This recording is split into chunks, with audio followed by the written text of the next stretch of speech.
لیکن میں پھر بھی اس پر فخر نہیں کرتا۔ میرے آقا کریم علیہ السلام کو خالق کائنات نے یہ شان و عظمت عطا فرمائی۔ تین مدنی سے تیسرا سوال ہے، سنت مؤکدہ کسے کہتے ہیں؟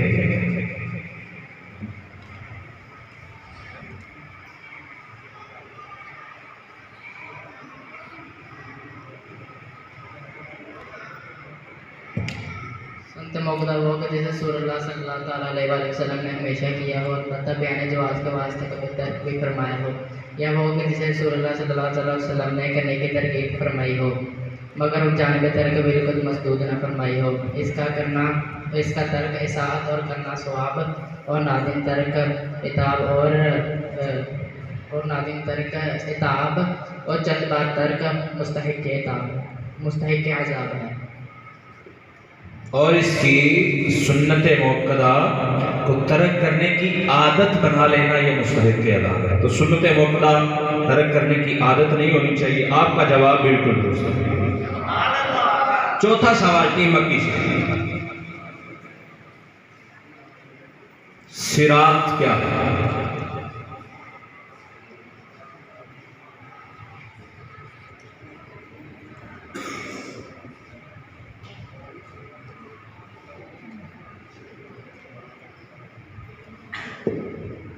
صراط حق ہے، یہ ایک پل ہے کہ پشتے جہنم پر نصب کیا جائے گا، بعض سے زیادہ باریک اور بعض سے زیادہ تیز ہوگا۔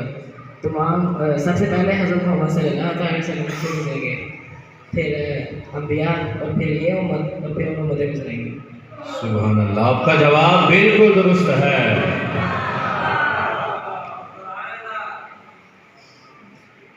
جی ٹیم مدنی سے دوسرا سوال ہے، یہ بتائیے مستحب کسے کہتے ہیں؟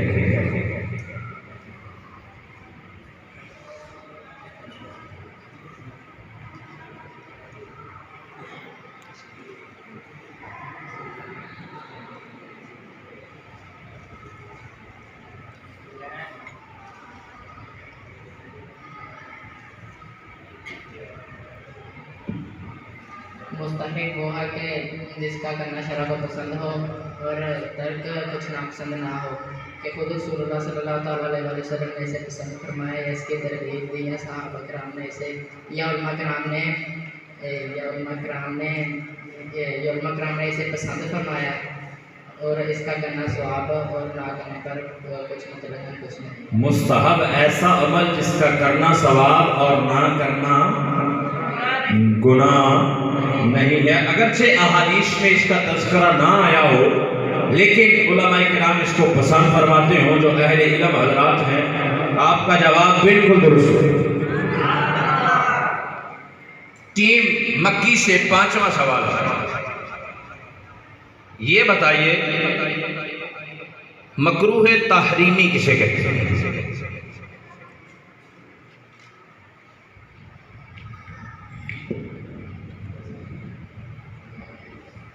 مکروہ تحریمی یہ واجب کے مقابل ہے، اس سے عبادت ناقص ہو جاتی ہے اور کرنے والا گناہ گار، اس کا گناہ اگر کا حرام سے کم ہے، بار بار کرنا گناہ ہے کبیرہ ہے۔ آپ کا جواب بالکل درست ہے۔ ساری بلند آواز سے بولے نا سبحان اللہ۔ ٹیم مدنی سے پانچواں سوال ہے، قرآن مجید کا حجم چھوٹا کرنا کیسا ہے؟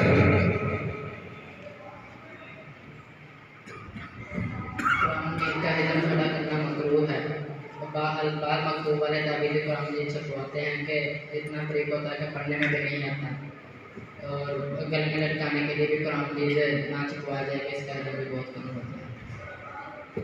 بعض ہمارے ہاں بھی یہ پایا جاتا ہے بالکل باریک تعویذی قرآن پاک چھاپے جاتے ہیں، یا بعض کو برتنوں کے اندر قرآن لکھا ہوتا ہے کہ جو پڑھنا بھی نہیں جا سکتا نا، اتنا باریک لکھا ہوتا ہے۔ تو اس طرح اتنا باریک قرآن لکھنا کہ جو پڑھنے میں نہ آئے، یہ مکروہ تحریمی ہے۔ آپ کا جواب بالکل درست ہے۔ دونوں ٹیموں نے ماشاءاللہ پانچوں سوالوں کے پانچوں جوابات بالکل درست کیے ہیں اور 10 کے 10 نمبر آ سکتے ہیں۔ اور دوسرا ہمارا سیشن یہ ہے کہ اب ہر طالب علم سے ایک ایک سوال کیا جائے گا اور اسے مشورہ کرنے کی اجازت نہیں ہوگی. ہر کوئی اپنا اپنا جواب دے گا دوسرے سے مشورہ کیے بغیر. تو پہلا سوال ٹیم مکی کے محمد شعیب اتاری سے ہے. یہ بتائیے مکروہ تنزیہی کسے کہتے ہیں؟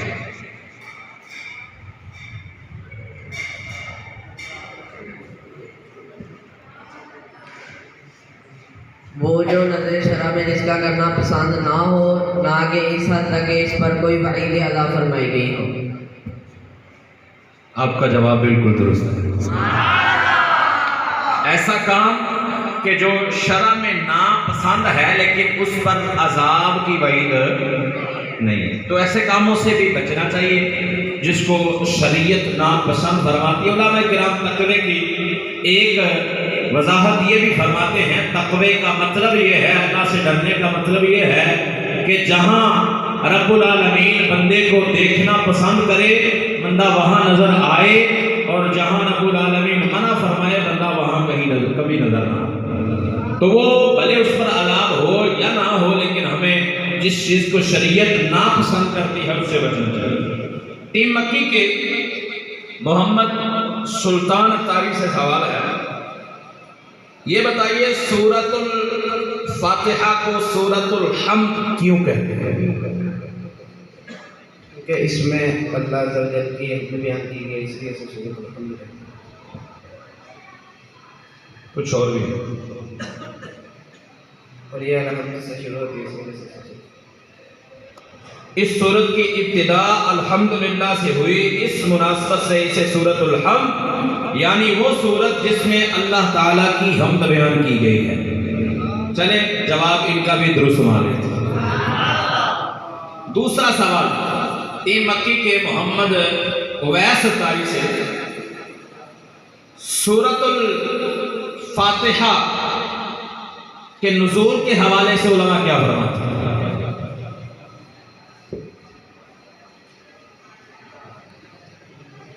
امام مجاہد فرماتے ہیں کہ سورۃ الفاتحہ جو ہے یہ مدینہ منورہ میں نازل ہوئی ہے، اور دوسرے علماء کا قول یہ ہے کہ مکہ اور مدینہ 2 مرتبہ نازل ہوئی ہے. آپ کا جواب بالکل درست ہے. دوسرا سوال ٹیم مدنی کے محمد افضال اتاری سے ہے. حضرت ابی بن کعب رضی اللہ تعالی عنہ ام القرآن سے متعلق کیا فرماتے ہیں؟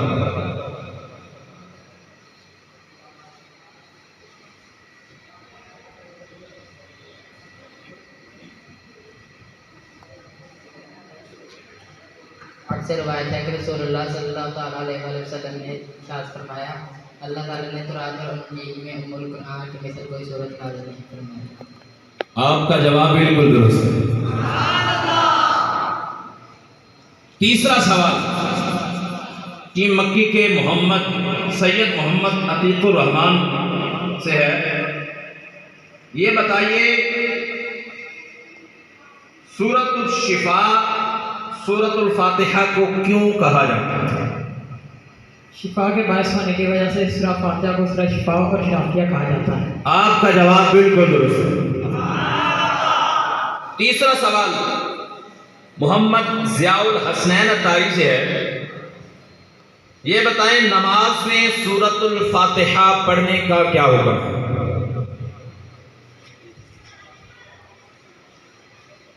نماز میں ہر رکعت میں سورۃ فاتحہ پڑھنا واجب ہے.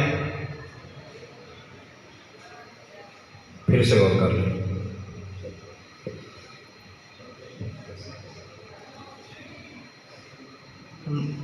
سوال ہمارا نماز میں سورۃ الفاتحہ پڑھنے کا کیا حکم ہے؟ نماز میں سورۃ فاتحہ پڑھنا واجب ہے. اگر امام کے ساتھ پڑھیں یا خود اکیلے نماز پڑھیں سورۃ فاتحہ پڑھنی چاہیے، یا کہ امام سے قرات اونچی کریں یا جہری نماز میں سورۃ فاتحہ سننا واجب ہے. آپ سے غلطی ہوگی.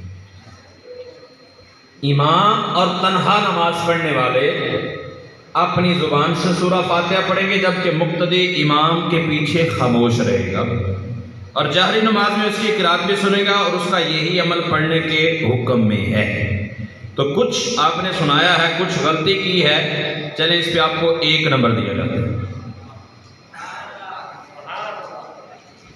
اگلا سوال ٹیم مکی کے محمد عبدالصمد اتاری سے ہے۔ کسی کو رحمان اور رحیم کہنے کے بارے میں شرعی حکم کیا ہے؟ کسی کو رحمان کہنا جائز نہیں ہے اور رحیم کہا جا سکتا ہے، کیونکہ اللہ تعالیٰ نے حضرت محمد صلی اللہ تعالیٰ علیہ وسلم کو قرآن پاک میں رحیم کہا۔ آپ کا جواب بالکل درست ہے۔ یہ بڑی اہم بات ہے ہمارے لیے سیکھنے کی۔ بعض اوقات ہم نام رکھتے ہیں یا تو رکھ ہی رحمان دیتے ہیں، یہ کم ہی رکھا جاتا ہے، لیکن بعض اوقات سننے میں آتا ہے۔ اور اگر عبد الرحمان کے رکھے تو ہم بچے کو رحمان رحمان کہہ کے پکارتے ہیں، جو کہ جائز نہیں ہے، سخت گناہ ہے۔ سمجھ آ رہی ہے؟ تو رحمان کہہ کر کسی کو نہیں پکارنا چاہیے، بلکہ عبد الرحمان کہہ کر پکارنا چاہیے۔ اور اگر کسی کا نام صرف رحمان رکھا گیا ہے تو اس کے بارے میں بھی علماء کرام فرماتے ہیں کہ اس کا نام چینج کر کے یا تو عبد الرحمان رکھ کر دیا جائے، صرف رحمان نہیں بلکہ عبد الرحمان کر دیا جائے، یا کوئی اور نام رکھ دیا جائے۔ جی چوتھا سوال محمد نعمان اتاری سے ہے۔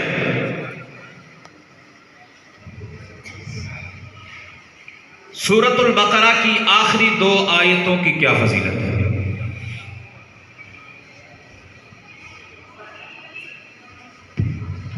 ایک روایت میں آگے رسول اللہ صلی اللہ تعالیٰ علیہ وسلم نے ارشاد فرمایا، جو رات کو سوتے وقت سورہ بقرہ کی آخری 2 آیتیں پڑھے وہ اس کے لیے کافی ہے۔ آپ کا جواب بالکل درست ہے۔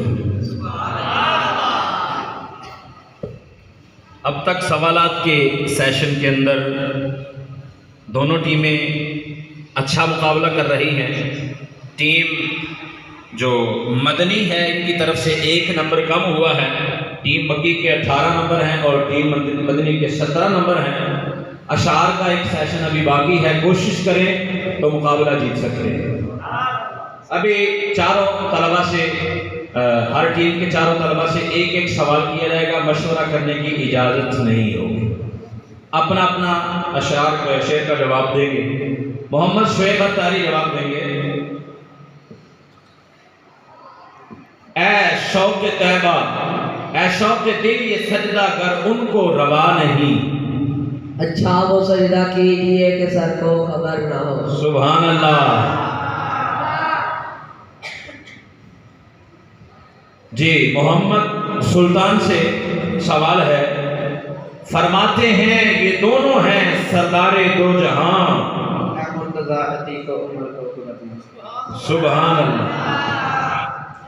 اگلا سوال سید محمد عتیق الرحمان شاہ صاحب سے ہے۔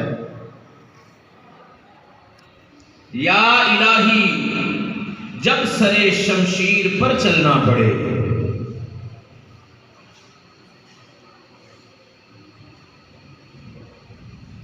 سلیم کہنے والے غمزدہ قسم۔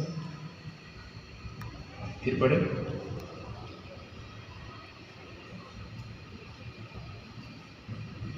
ربی سلیم کہنے والے غمزدہ غم زدہ کا ساتھ ہو۔ آپ کا جواب بالکل درست ہے۔ جی محمد افضال اتاری، یا الہی سرد مہری پر ہو جب خورشید حشر،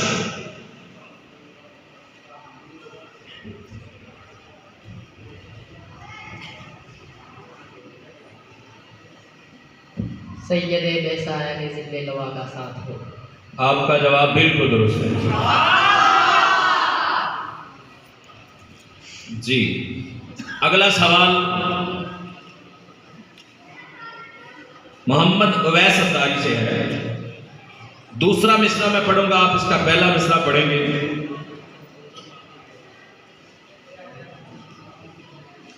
دینے والا ہے سچا ہمارا نبی، کون دیتا ہے دینے کو منہ چاہیے،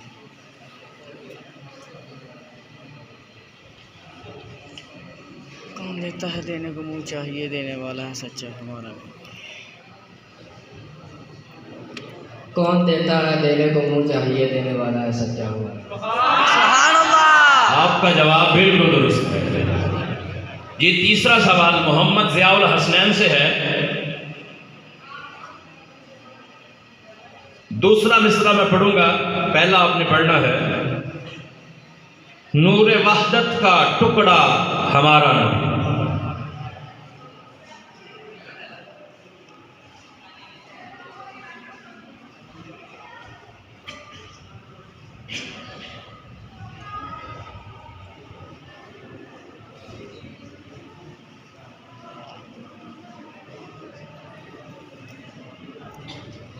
جس نے ٹکڑے کیے کمر کے وہ ہے ہمارا نبی. کا ٹکڑا ہمارا نبی.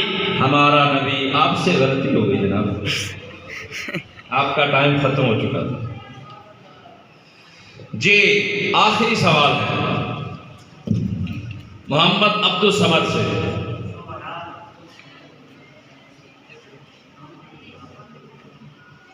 قسمیں دے دے کے کھلاتا ہے پلاتا ہے تجھے. پیارا اللہ میرا چاہنے والا پیغمبر. آپ کا جواب بالکل درست ہے. محمد نعمان اتاری سے سوال ہے.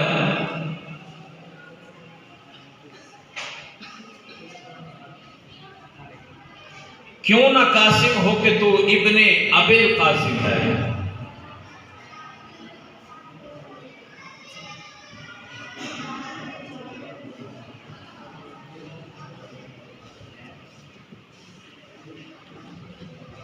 قادری ہے،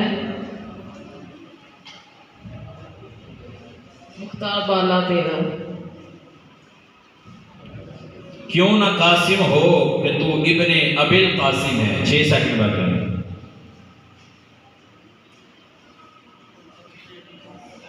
کیوں نہ قادر ہو کہ مختار ہے بابا تیرا. جناب آپ سے پھر غلطی ہوئی ہے. تو ماشاءاللہ ٹیم مکی 5 نمبروں سے جی چکی. اذکر اللہ اللہ اللہ اللہ. اللہ پاک جن بچوں نے حصہ لیا ان کے علم عمر عمل میں برکت عطا فرمائے. اللہ کریم مزید انہیں محنت کرنے کی توفیق عطا فرمائے. اپنی اپنی جگہوں پہ تشریف لے جائیں. انشاءاللہ جیتنے والوں کی بھی اور ہارنے والوں کی بھی حوصلہ افزائی کی جائے گی. مقصد ہے دین پھیلانا. دعا ہے کہ جو باتیں ہم نے سیکھی اللہ کریم ان پر عمل کرنے کی توفیق عطا فرمائے. ابھی بلا تاخیر بلا تمہید آپ کی سماعتوں کی نظر انشاءاللہ ہمارے دعوت اسلامی کے ڈسٹرکٹ ننکانہ کے نگران مولانا شکیل اتاری دامت برکاتہم العالیہ ان سے عرض کروں گا تشریف لائیں اور اپنے نورانی وجدانی گفتگو سے ہمارے قرب و اظہار کو معطر فرمائیں. ایک زوردار نعرہ نعرہ تکبیر، نعرہ رسالت، نعرہ جنت کا ہم مفلس کیا بول چکا ہے، اپنا ہاتھ ہی خالی ہے. میرے میٹھے میٹھے اور پیارے پیارے اسلامی بھائیوں، درود پاک بارگاہ مصطفیٰ میں جو ہے وہ شفاعت مصطفیٰ پانے کا ذریعہ ہے. درود پاک ترقی معرفت کا ذریعہ ہے.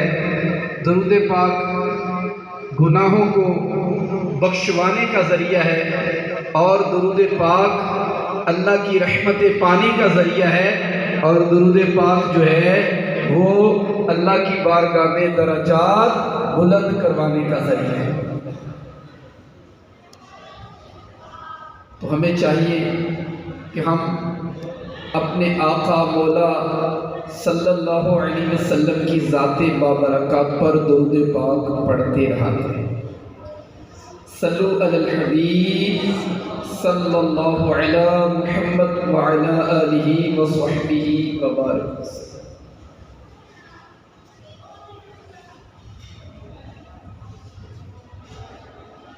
پیارے پیارے اور میٹھے میٹھے اسلامی بھائیوں، اللہ پاک نے اپنے مقدس کلام قرآن میں تخلیق انسانی کا مقصد بیان فرمایا ہے. وَمَا خَلَقْتُ الْجِنَّ وَالْإِنسَ إِلَّا لِيَعْبُدُونَ، اور جنوں اور انسانوں کو اللہ نے اپنی عبادت کے لیے پیدا فرمایا۔ تخلیق انسانی کا مقصد حیات وہ ہے اللہ کی عبادت کرنا۔ اللہ نے واضح طور پر جنوں اور انسانوں کے نام کے ساتھ فرمایا کہ جنوں اور انسانوں کو اللہ نے اپنی عبادت کے لیے بنایا۔ تو انسان کا مقصد حیات سامنے آیا کہ اللہ نے اسے اپنی عبادت کے لیے پیدا کیا۔ دنیا میں دو چیزیں ہیں، ایک مقصد ہوتا ہے اور ایک ضرورت ہوتی ہے۔ مقصد ہمارا ہے جو اللہ نے قرآن میں بیان فرمایا، اور ضرورت کیا ہے؟ ضرورت ہماری ہے کھانا ہے، پینا ہے، سونا ہے، پہننا ہے، چلنا ہے، بنانا ہے، اور دیگر جو ہماری ضروریات زندگی ہیں یہ ہماری ضرورت ہے، اور مقصد اللہ کی عبادت ہے۔ تو ہم غور کریں، یہ دونوں چیزیں ہی ضروری ہیں، اور ان میں جو اہم ہے وہ ہے مقصد حیات اللہ کی عبادت کرنا۔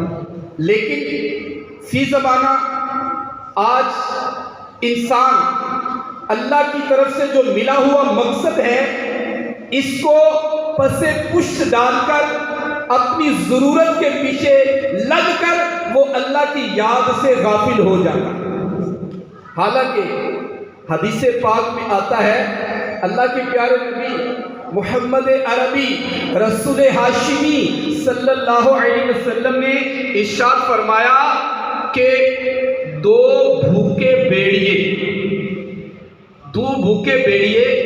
بکریوں کے ریوڑ میں اتنی تباہی نہیں مچاتے جتنی تباہی جو ہے آدمی کے دین میں حب جاہ اور حب مال جو ہے کا حریص پہنچاتا ہے۔ تو دنیا کی محبت کے متعلق روایتوں میں آتا ہے یہ تمام برائیوں کی جڑ ہے۔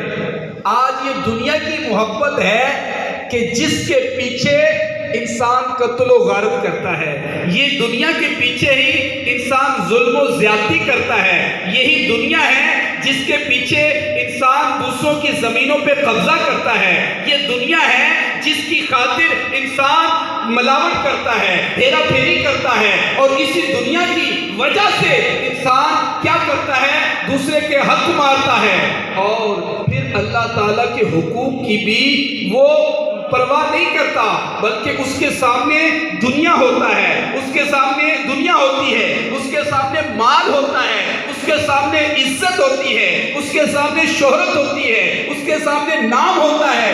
لیکن یاد رکھیے یہ دنیا جس کی حقیقت اللہ کے نزدیک مچھر کے پر کے برابر بھی نہیں ہے، اس دنیا کے لیے انسان کچھ نہیں سوچتا، بلکہ وہ کہتا ہے کہ جو میری ہر چیز ہی دنیا ہے۔ حالانکہ یہ دنیا کی حقیقت کیا ہے؟ یہ تو اللہ کے نزدیک مچھر کے پر کے برابر بھی نہیں ہے۔ میرے میٹھے اور پیارے اسلامی بھائیوں، آج حقیقت حال یہ ہے کہ لوگ دنیا کے فرائض میں سے دیکھ لیں، اللہ کا حکم ہے نماز پڑھو، لیکن لوگ کام کر رہے ہوتے ہیں، ڈیوٹی کر رہے ہوتے ہیں، کام میں مصروف ہو رہے ہوتے ہیں۔ ادھر مؤذن جو ہے اللہ کے پیغام لے کر اللہ کا میسج جو ہے یہ اسپیکر کے ذریعے پوری دنیا اور دنیا اسلام میں جب اذان کا وقت ہوتا ہے اور مؤذن کہتا ہے حیا علی الفلاح، آؤ نماز کی طرف، حیا علی الفلاح، آؤ بلائی کی طرف، فلاح کی طرف، لیکن آپ دیکھ لیں کہ نماز پڑھنے والوں کی تعداد کتنی ہے، کتنے % لوگ نماز پڑھتے ہیں، یہ آپ کے سامنے ہے۔ کم و بیش 1-2% ایسے ہوں گے جو یعنی 100 افراد میں سے 2 بندے یا 2-4 ایسے ہوں گے جو نماز پڑھتے ہوں گے۔ سینکڑوں کی آبادیاں ہوتی ہیں لیکن وہاں نماز پڑھنے والے چند ایک ہوتے ہیں۔ اس کی وجہ کیا ہے؟ اس کی وجہ یہ ہے کہ انہوں نے دنیا سے اس قدر پیار کیا ہے، اس قدر محبت کی ہے کہ انہوں نے دنیا کو اپنا سب کچھ دنیا ہی سمجھ لیا۔ حالانکہ امیر اہل سنت اس کے بارے میں فرماتے ہیں کہ قصر عالی شان بنوایا بھی تو کیا.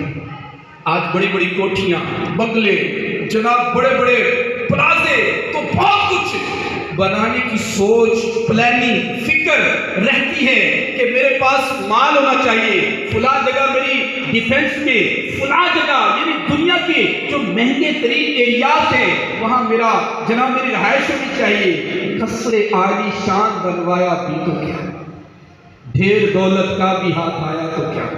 آج بڑے بڑے کروڑوں روپے کے بزنس روزانہ کی بنیاد پر کیے جا رہے ہیں. تب دبا دنیا میں دکھلایا بھی تو کیا، منصب عالی پایا بھی تو کیا. ایک دن مرنا ہے، آخر موت ہے. کر لے جو کرنا ہے، آخر موت ہے. میرے پیچھے اور دنیا کے معاملات کی طرف توجہ ہے، اس سے کہیں زیادہ ہمیں اپنی قبر آخرت کی توجہ کرنی ہے، تاکہ جس دنیا کی خاطر گیا جب سکندر دنیا سے تو دونوں ہاتھ